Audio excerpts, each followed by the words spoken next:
In addition to studying Spanish, I studied nutrition in college, and I graduated in nutrition. Um, and one of the projects I did, so I had to write a big paper, was related to this project called Rethinking Urban Poverty, and it was a way of using maps in the city to see. I did it related to food availability in the inner city in Philadelphia. And what I did was I mapped all of the stores that sold food in a 2-block radius of where I was staying. And what I discovered, and then also priced items there and priced them in the suburbs. And what I found was there was a lot of ramen noodles, mostly ramen noodles and a lot of processed foods available in the city. And less fresh produce and healthier options available there. The thing with transportation there is that the transportation is designed to bring people into the city, and for many it would be better to go out of the city to get something at a suburban market, for example. So in terms of resources, if a person doesn't have a car or doesn't have the time or the money to take a taxi and then haul everything back, the options in the city are really limited.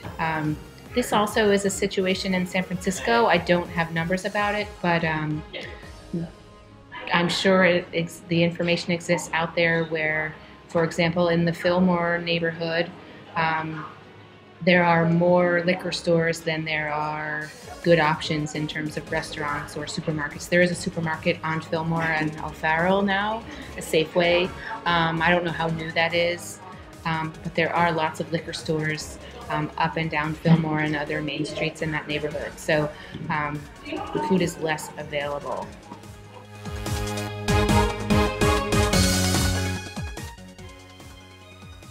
So personally, I don't have any problems with food insecurity myself because we have a full fridge and I have money in my wallet, and if I'm hungry I can go next door to the Whole Foods next to the clinic where I work and buy an apple or whatever I want.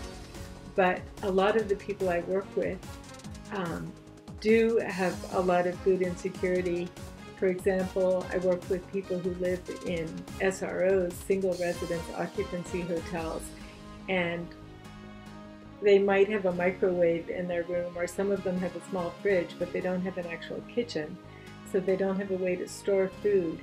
And they get most of their meals at places like St. Anthony's or St.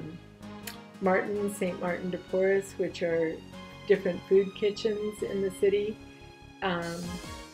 They don't have a place to store fresh fruits and vegetables. A lot of these people have diabetes or heart problems, and we're always trying to talk about healthy ways to eat. But besides not having a place to store food, a lot of my patients don't have much money, and they have to buy what's cheap.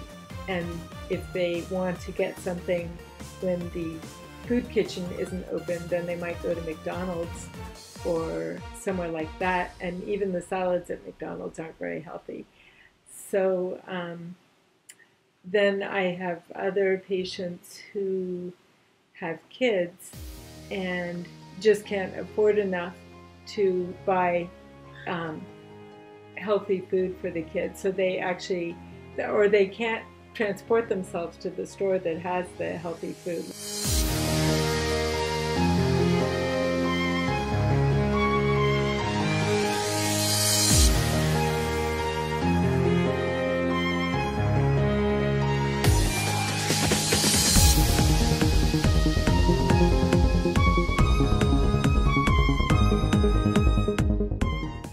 Growing up in an upper-middle-class household and going to private schools, food hasn't really been an issue in my life. While I've seen wealth inequality in San Francisco, I didn't really know that it was so bad as to the fact that one of the nation's wealthiest economic zones was also experiencing food inequality higher than the national average.